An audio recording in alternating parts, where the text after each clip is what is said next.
Hello crafty friends, today I've pulled some largish white paper scraps from my white paper scraps bin and I'm going to use them to make some elements to put on the front of cards. First things first, I'm going to stick them together with some washi on the back just so I can use this as one piece of paper, not 6 little ones. And my plan is to do my 4 S's, a mixed media recipe. So that's smooshing, stamping, stenciling and spattering. And for my colourful mediums, I'm going to use Luscious powders again. I'm really enjoying these at the moment. I've chosen, what's this one? Rapunzel, which is a nice pale gold. I've got Rosy Glow and Cheeky Peach, which are warm colours, and a cool colour teal. I do love teal and peach together.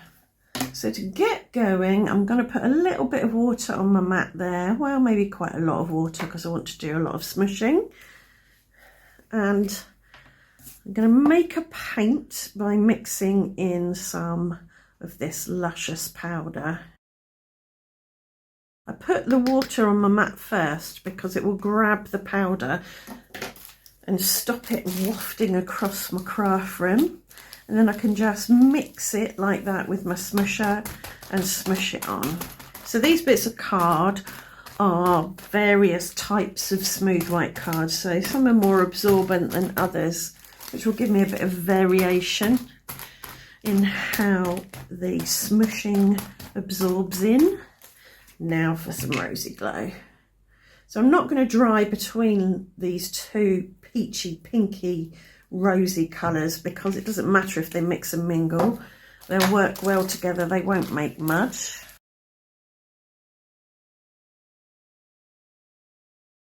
Now I'm going to dry that thoroughly with my hairdryer. Before I get any teal out, I'm going to clean up all the pink because teal and pink are a bit like green and red. They will make mud when they mix. So a little bit of water and some teal.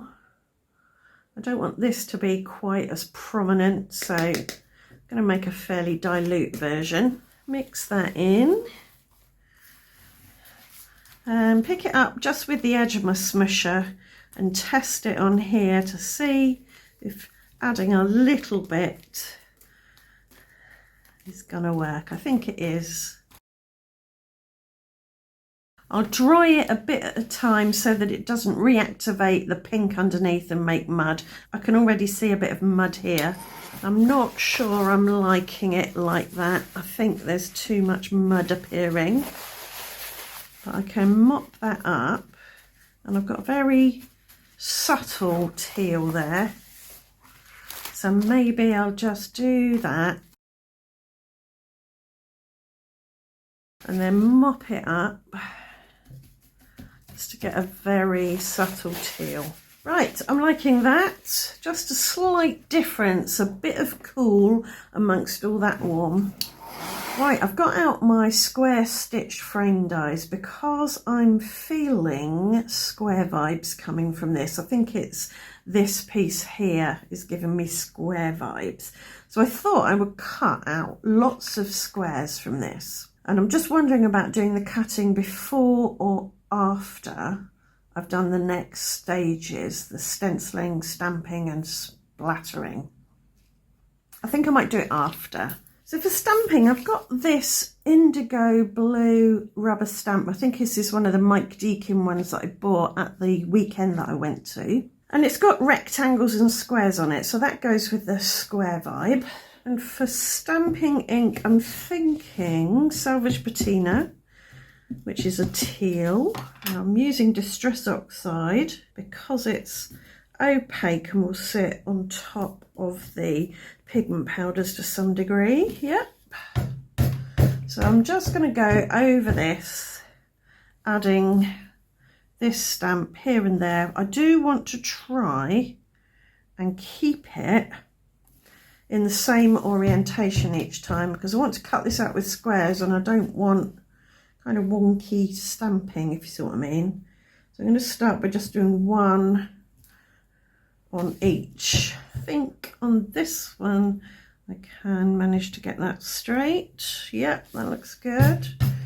So we'll try a second one on each, I think. That's a bit wonky on that one, but we'll see how we get on. And for the stenciling step, I've got this wonky grid, and I can line that up with the stamping. So it's still all going in the same orientation. And the ink I'm using is Peacock Feathers, so that's a darker version of Salvage Patina.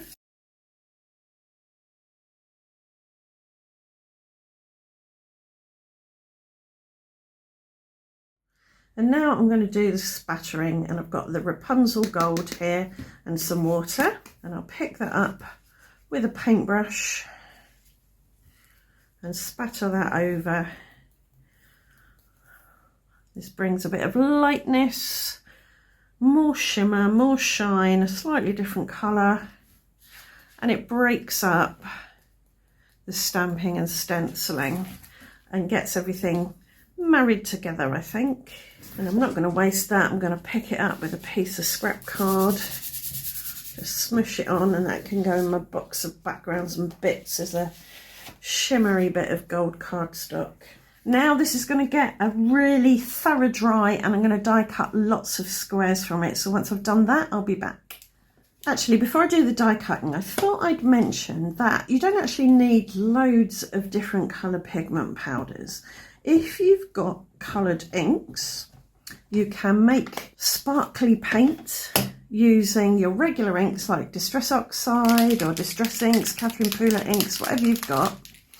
And you can, if you've got a white pearl shimmer spray like this is one I've made myself, you can hydrate your inks with that, and then you can use them as paints. You can smush with them, you can paint with them, you can do whatever you want with them, and when they dry they'll be lovely and shimmery. If you don't want to use a spray, you can just put your ink on the mat, add some water. Then if you've got, say, a white shimmery powder, so this is Luscious Powder in Magic Sparkle,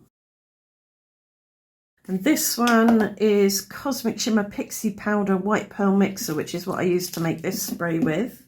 You can just add your powder, your mica powder, your white pigment powder, your pearly pigment powder to the ink and water combo, and you can smush that on or paint it on, or however you want to apply it, and that will give you a lovely shimmery colourful ink. So don't feel you have to go out and buy all the different colours of pigment powder. If you've got other sources of colour, plain old watercolours or inks or what have you, then try mixing those with a shimmer spray or some white pigment powder and see what results you get. So I've separated these now. I'm going to die cut from them. I want to make sure that I get everything squared up. So I think that will work there. I'm getting some stamping here, some stamping here, some stenciling, all the smooshing and spattering, and it's all squared up. I'll hold that in place with washi tape and then die cut. I've got lots of lovely squares now. Some of them are still attached to their frame, which is what I want, but some of them aren't. So I'm going to line them up properly and pop them back in the right place, and then stick the frame to the middle with some double-sided tape like that. Very happy with those. So this video doesn't end up ridiculously long, I'm just going to make one card on camera, and then I'll spend the rest of the day leisurely making the rest of the cards, and I'll come back after I've done that and show you how they turned out. I'm going to start with a big square and make a square card. First of all, I'm going to mount it on some hammered textured white card, give it a border. And this is roughly 5 3/4 by 5 3/4. This card blank made from the same hammered white cardstock. I'll pop that in the middle, press it down with a bit of non-stick paper, and I'll run around the edge of that white piece of card with my edge beveling tool just to make it look a bit more die cut than trimmer cut. Right, I'm thinking with this one some whimsical circles and a butterfly. I'm kind of getting Art Deco vibes from the colour scheme and the stamping and stenciling. So this reminds me of a bit of an Art Deco butterfly, and I'm going to cut these whimsical circles from the gold, and this is the gold that I smushed up, and we'll see if I need to add any more gold paint to it, which I can do if I need to. I think I might add a little bit more gold to that. So as I did before, I just added the powder to some water and I've mixed it up with my paintbrush. I'll set these aside to dry. This is such a pretty gold, this one. I really love it. Not brassy at all. Then I can do some more smooshing. So I'll give these a dry, but I'll hold them still with my tweezers so I don't lose them. Right, I think they're dry enough now. I've got some high-tack white glue, which I'm going to apply using a glue dotter just to get enough glue on the back. So I wanted to ask a question about sentiments, or several questions probably about sentiments. Do you start a card knowing what occasion it's going to be for and having a sentiment in mind? Or do you make a card not really knowing what occasion it's for and picking a sentiment as you go? Or do you just make a card and set it aside and only add a sentiment when you've got someone to give it to? Because for me, sentiments can be a bit of an afterthought. I'm all about the arty process. And then I'll make something, I'll go, what occasion is this good for? And then pick a sentiment to go on it. And so they can be a bit of an afterthought.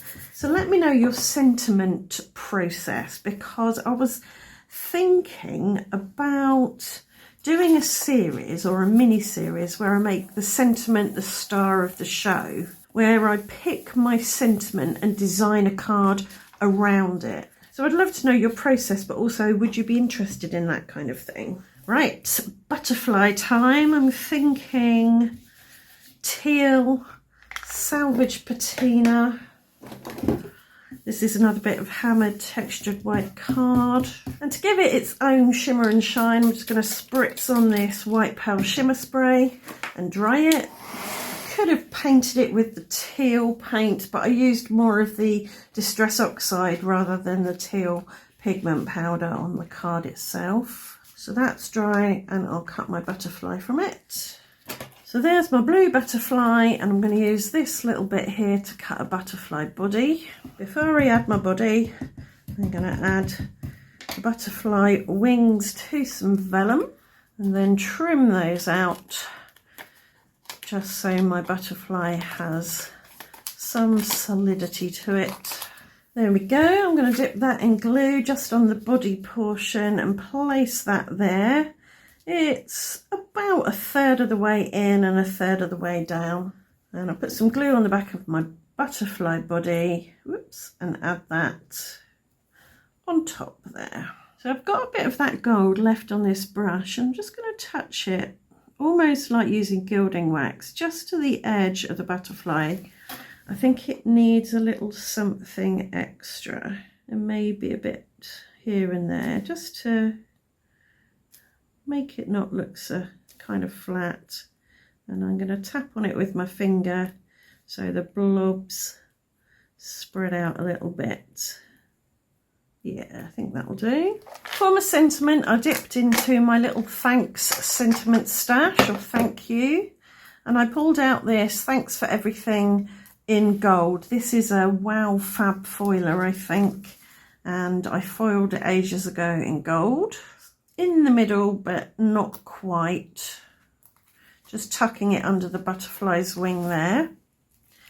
And I pop that up on some 1mm deep foam tape, which will absorb all the undulating underneath it. And for a little bit of extra dimension, I'm going to add Morning Dew Nouveau Drops to the little circles that are on the whimsical circles. So they look like water droplets or glass beads when they're set. And I might add a little bit to the butterfly's body as well.